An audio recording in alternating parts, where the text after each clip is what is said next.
hell that. yeah. And you meant to kill him at the time? Look, I mean, I wasn't in a great place. All I was trying to do is talk to Pauline. But it was New Donk City. You can't even hear yourself think.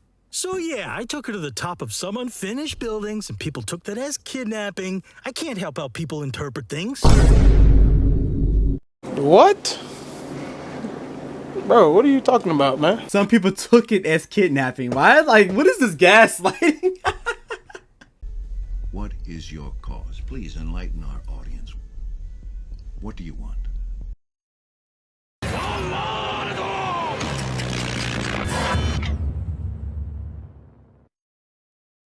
Alright, y'all. I'm back with another banger for y'all young boys today, man. And hey, man, I'm back with another special reaction video for y'all young boys today, man. Sorry, y'all. Today we're gonna be reacting to Who's the Real Villain? The Donkey Kong Experience. Not gonna lie, y'all. I don't know what the heck this video is about to be about. I don't have no idea. I just got sent this on TikTok, and I looked interesting, so I sat there and said I'm gonna sit there and do a reaction for y'all guys. But alright, y'all, before we get into the video, man, don't forget to like, share, subscribe if y'all new, y'all. Let's get into the video, man. The Donkey Kong Experience. What the heck? And we're back with Dr. Robotnik, who I assume is a medical doctor. So, you ever gonna have like a go good moment? I'm not following. I mean, like me and Mario. We had our beefs, but you know, we got over it. We raced go-karts, we party together sometimes. I was a bad guy for a while, but I went good. Or, you know, independent. You ever... Is this a podcast for villains? Is this exactly what it is? A podcast for like Nintendo villains? Like, that's cool. I actually like that concept. Like a podcast for villains to sit there and talk about post like series or something like that. That's fire. I like that idea a lot. It reminds me of like, I guess, Wreck-It Ralph then, because I think they had moments like that where they had like the little meetings and the villains would talk about how they secretly want to be good and all. Well, not even that. Like how they talk about their feelings and stuff like that. Yeah, it reminds me of Wreck-It Ralph. We're gonna patch things up with Sonic and do like a team up. We have joined forces on occasion, but let me ask you this. Why does it have to be me that goes good? Why do you assume I'm the evil one? Well, you turn animals into your robot henchmen, right?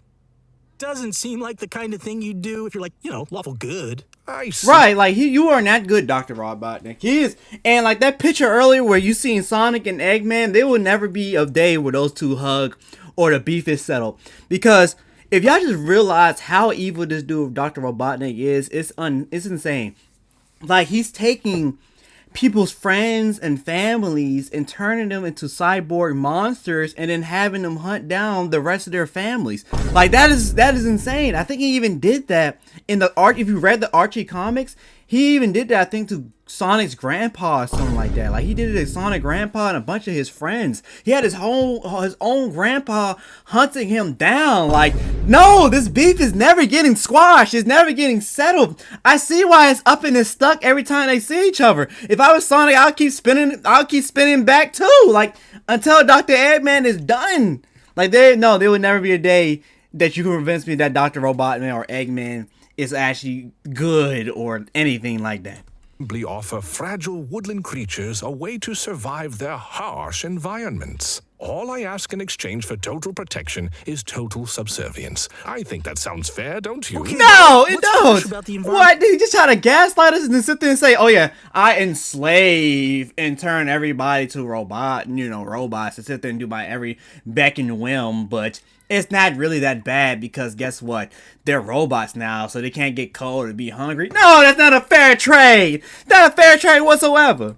I'm in a Green Hill Zone. I went there for a smash tourney once, seemed pretty chill. They got these, like, rings there instead of bananas, which was, like, fine, but they don't taste as good. Well, there are lots of dangerous robot animals roaming around, aren't there? That is true. I did notice that, but I guess my point is... You the one that made them. Just hypothetical, you know, that you're evil because you've tried to kill Sonic dozens of times. Maybe hundreds. And is Sonic dead? No. I mean, I haven't checked. Diddy, can you confirm? Look up if Sonic is alive. While we hear these words from our sponsor. Is his defense, is Sonic dead? Did he really just say that? He said, is Sonic dead? He said, well, does it really count if, like, he didn't die? I mean, in the court system, they sit there and say, oh, yeah, you didn't sit there and straight up finish the job, but you attempted, so that's still, like, 10 years. You know what I'm saying? And just because you couldn't get the job done doesn't make it any less evil or sinister. What the heck? This is like he's doing some great. I love. They know exactly what they're doing, like the animator and stuff like that. Because I think he got Dr. Eggman's personality down pat to a T. Because he was like manipulative in like the series and stuff, and he's gaslighting the heck out of us. Do you feel sad whenever your eyes are open or closed? Do you Yes. ever get the ick, but like about your own brain? Do you lay awake at night and wish that a podcast commercial would introduce the solution to all your problems? If so, you need Emo Crush. With Emo Crush's patented technology, you can just type your problems into the app, and it will... My boy Donkey Kong got his own like sponsors and stuff. Hey, I ain't gonna lie, he must got a pretty successful podcast. Because I would tune into this.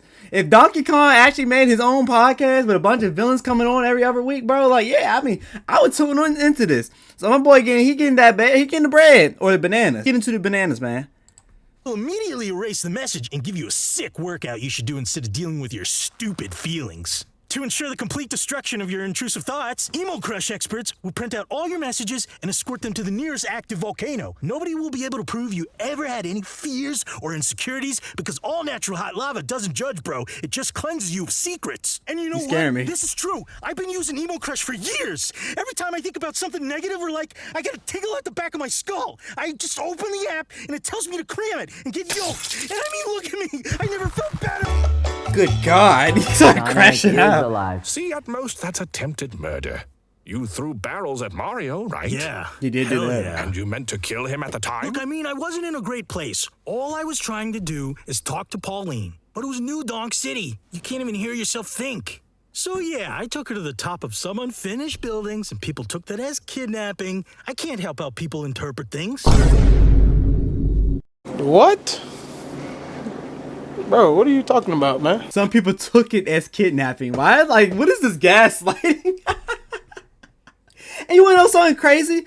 This is actually very accurate to the real life, like, versions of podcasts. You know, all them relationship podcasts that be on the stories, like, bro, like, yes, I sat there and I kissed another girl that wasn't my girlfriend while I had a girlfriend, but like, is it really cheating if I never sat there and went all the way? Like, all we did was kiss and then we did some fellatio here and there, but is that really cheating? You know, like, is that really cheating? Like, you know exactly how them podcasts be. They be sitting there saying the most obviously horrendous, bad, and giving terrible life advice and stories to sit and making people villains, and then sitting there gaslighting everybody into believing that they're not terrible people. And they doing a great job on this podcast. And another thing I noticed too, Donkey Kong got a baldini. He's a baldini genie right here. He kind of looks like Joe Rogan, or I think his name Joe Rogan, and then Andrew Tate. Like, that makes this even better with his little headset that don't go over his ears and his microphone. Like, it's perfect. So when some little goomba I think rolls you're up, supposed to say Italian American gee, now. I swear to Monkey Christ. This tiny skid mark of a plumber starts Skid getting mark? into my business when anyone can clearly see I ascended these girders to have a private conversation. So yeah, I started chucking whatever I could find. So this dipshit, this unsolicited contractor, can finally get the message. But he doesn't get it, so I keep throwing more. And he comes at me with goddamn hammers, and at that point I'm just defending myself, holding my ground. Sometimes I think about what would have happened if I brought my coconut gun that day. Things would have been Coconut pretty gun? different. But that was the old me. I'm in control now. My boy got some deep beef with Mario for that. Hey, yo, how long y'all think Donkey Kong was in the pen after that, man? Let me know in the comments. How long y'all think Donkey Kong was locked up after that, bro? Because that's kidnapping. That's attempted murder. He probably was in banana jail for like a good little 5 years. He told me to go to therapy, but instead, I went on a journey, an odyssey across he's my cracked down. entire country, all to personally maim and disfigure the pirate lizard that stole my bananas. Oh, God. I made the conscious decision to work out my aggression naturally, and now I don't carry that rage. I chose to unburden myself, and my spirit is lighter for it. I'm pretty sure that's why I don't have fall damage, you know? Or maybe your immunity to gravity has something to do with the fact that you eat nothing but floating bananas. Whoa. Right. You're blowing my mind right Why now, don't they bro. floating bananas Anyway, be my eaten? point was, you tried to kill Mario, I tried to kill Sonic. There's really nothing separating the worst thing you've done and the worst thing I've done. You did blow up the moon once. That true? He did? Oh, no. Only half of it. Half a he moon is pro- I still a think he lot, did. though. I think it'd take like 50, maybe 60 chimpanzees to do that kind of damage. You ever see what a chimp can do to a human? I got some videos we could watch. That's exactly how Joe Rogan be on his podcast. He be like, hey, you ever seen a grizzly bear attack a person? Like, you want to see it right now? I could pull up a video. Like, I have a video on my phone right now we can watch. And this grizzly bear just tore this guy apart. Like, look at that, man. Like, look at that. Like, he just sit there and tore his arm off. Like, I'm not messing with a grizzly bear. You know, that's exactly what Joe Rogan sounds like. But alright, y'all. I enjoyed this video a lot, bro. I ain't gonna lie. I'm gonna tune into the Donkey Kong experience here and there, man. Because it looks like there's another video, too. We might end up watching this one, too. So this might be, like, the second episode of the Donkey Kong podcast or something. And that's probably the first episode. So if y'all want to sit there and see more of this, don't forget to like, share, and subscribe if y'all new, y'all. I'm out, y'all. Peace.